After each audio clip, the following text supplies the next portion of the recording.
old, but growing now because there's people that are talented and having some strong vision behind it in order to move it forward. So that's why one of the most important things for us in Capital Boost is to make it halal is the common term for consumable things. But in finance, some people call it halal too, but the most common term is Sharia compliant. We call it Sharia focused because right now they're still going for the compliance status in Singapore. And we're waiting in the future to bring EVIS and Capital Boost together in Malaysia as one company and apply for a peer-to-peer lending license in Malaysia when the licenses are available. So we do trading or profit sharing structure, meaning we do not offer interest. We do not pay interest on we do not charge interest to the SMEs. The business screening is done with a method that uses the background information of those SMEs. As I mentioned before, the 100,000 in sales, at least 1 year old, it was all mentioned there. And transparency is also a principle that we are strongly promoting. Okay, so the demand led. There's also this need for Islamic investments. For those who are Muslims, they want to make investments. They need to invest in companies that are compliant with the principles of Islam. So these options are limited, not that many. So this is another thing that Capital Boost wants to create. 25%, almost 25% of the world population is Muslim.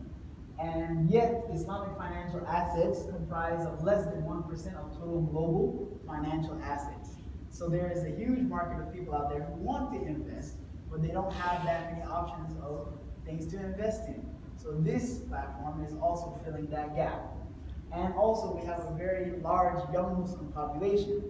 There's a huge amount of the Muslim community that's below 40 years old. And this generation is very much the digital generation. So having these options available online and easy to access will probably be a very advantageous feature in the future when this young generation starts to actually come to the level of financial stability where they can actually invest in larger amounts. So this is a chart that actually shows the features of Capital Boost versus what would probably be the competitors. So as far as approval speed, the banks are the slowest, so more checks the better. So they just score 1 as far as approval speed. Money lenders are the fastest. You ask them for money, they give you money, no problem. Credit cards are probably at the same speed. You go with your credit card, and as long as you haven't over maxed it out, you can still use it. And so Capital Boost is pretty much at a similar speed as those. As far as cost, the cost of taking bank loans is still the best. Money lenders are the worst. Credit cards are in the middle, and Capital Boost is right there after the bank. So whatever the banks are charging a fee. No, they're not charging a fee. Actually, they're charging interest, and so that interest rate is going to be a bit less than the profit rate that Capital Boost is charging. But at the same time, what Capital Boost is charging is still better than what credit cards charge or what money lenders charge. So credit cards maybe go up to 18%, and money lenders go high as they want to. So, so this is where we are with the cost. The penalty, the banks, they have a medium penalty. Money lenders, we cannot talk about what they do. And credit cards are also very, very strong in penalties. But for Capital Boost, with Islamic finance, we cannot actually profit from a person's default. So we usually try to negotiate and restructure with the SMEs rather than penalizing them for being late. And lastly, the amount that can be approved. Capital Boost can approve fairly large up to, I think up to 1 million Singapore in their financing, which is not bad for SMEs, especially if you get the approval within less than a month. So our speed is definitely the fastest. The amount is definitely the most. You can get more from Capital Boost than you can from credit card or money lender or bank if you're an SME. So that's the breakdown. So Murabaha and Mudaraba, these are the Islamic finance contracts. If you have a little bit of exposure to Islamic finance, you'll be familiar with these terms. And so basically this is just showing what people use each one for. So people are using Murabaha for working capital and equipment. This is Murabaha is the asset purchase contract. So this is we purchase the asset and then sell back. Mubaraba is the joint investment. So basically marketing, operation, general expansion. We have some case studies where these will become more clear. So this is the structure for the Murabaha, and if I explain it to you quickly, basically it starts here from the Capital Boost members investing in the small business, and then they have to have this promise to purchase the goods. So there's a master agreement that is signed in the beginning, and then after that, the purchase of the asset is made, with the SME being the agent for that purchase. And then after that, the Capital Boost members will allow the SME to take hold of the asset or take possession of the asset and then use it, and through their production, they will pay back for the financing. For Mubaraba, the project is here in the middle. So Capital Boost members will put in the principal, and the small businesses will put in their expertise. So they will put in the work that needs to be done. And then the profit sharing ratio will be agreed upon. And then after that, the return of the principal investment will come, as well as the profits from the project at the end of the agreed period. So this is the application process, very simple. All you need to do is apply at capitalboost.com, get funded. This is for the SMEs, and then there will be an info gathering. So basically, the management will meet with the SME if they're in Singapore. If not, they will either talk on the phone or Skype or something for those international. Due diligence only takes 3 to 5 days, and they can have their project online for up to 30 days. So for up to 30 days, you can bring all of your support together to finance your SME. And then the funds are transferred after target funding is met or when campaign closes. So in most cases, the project is only allowed to collect the money if they reach the target. But in some cases, there may be some exceptions made. And this is usually the principle. If you have a target of 500,000, you have to raise 500,000 in order to collect. Okay, the minimum criteria is for the companies that they want to list. Now we're doing on time. About 10 minutes left. Okay. These are the main areas of risk: industry, competition, key differentiation. Our key differentiation is in all of the things I mentioned in the chart before. Okay. Cash flow strength. This is something that we are concerned about for the SMEs when we want to invest in them. We're concerned about the cash flow strength. So we'll check about this. Their debt leverage and liquidity policy, financial projections. These are all things we have to look into for the SMEs before we can finance them. So the due diligence done by Capital Boost has to be extensive to the extent that the investors can trust. Also, the profits have to be attractive enough for the investors to still take the risk on these SMEs. So these are some of the things that we use to evaluate the SMEs before we list them on the platform, in addition to the other things we mentioned before. Okay. Corporate governance is also something we look into for the SMEs.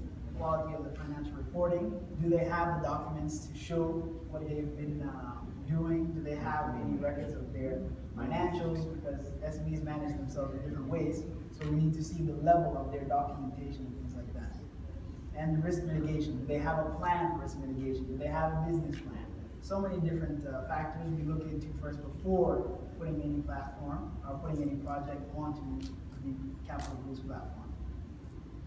So this is the team. This is Mr. Early, strategy and due diligence. We lead top-ranked credit research at Barclays. So his background, I didn't mention which bank, but yes, he was credit research team at Barclays Bank. I'm pretty sure everyone's heard of Barclays. Okay, and the founder of Capital Boost is also the partner of the founder of Ethis, which is Mr. Omar Munchi. And we have Mr. Ronald Wijaya, who is helping us in Indonesia for Indonesian projects. And my colleague here, Liliana, compliance expert, that's me. And this is a new intern. So this is a very small, as we say, a very lean startup. So our company is still in startup stage, just a few people, but doing a lot of things. Okay, these are some of our achievements. So, alhamdulillah, we've been the winner of the ASEAN Rice Bowl Startup Challenge, first runner-up at the ASEAN FinTech Challenge at the Global Islamic Finance Forum. That was just a couple weeks ago. And recipient of the IJAM grant from the Singapore National Research Foundation. So Capital Boost has been generating attention and also winning some awards for its good productivity. And this is the media coverage for Capital Boost. It can be found in all of these platforms. So if you just Google Capital Boost, you can find some articles and stories and interviews in all of these different publications. And so we have a few quick case studies. I'll just do two. So this one is a textile company. So this textile company wanted to raise 50,000 Singapore dollars in order to fulfill an order. So basically they produce like batik shirts. Okay, it's a kind of traditional shirt. And they also produce scarves. So they wanted to produce scarves for the Tupperware company. The Tupperware company wanted to have scarves for all of their staff with the batik design.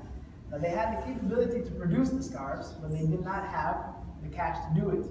And so they applied to Capital Boost. And they got the financing, and they were able to pay it back within 3 months. So in 3 months, 3 months time, maybe 1 month for the whole processing of the loan, and 3 months to pay it back, and the profit to those who invested in this project was 7%. So 7% in 3 months is probably better than any bank account that you'll ever have.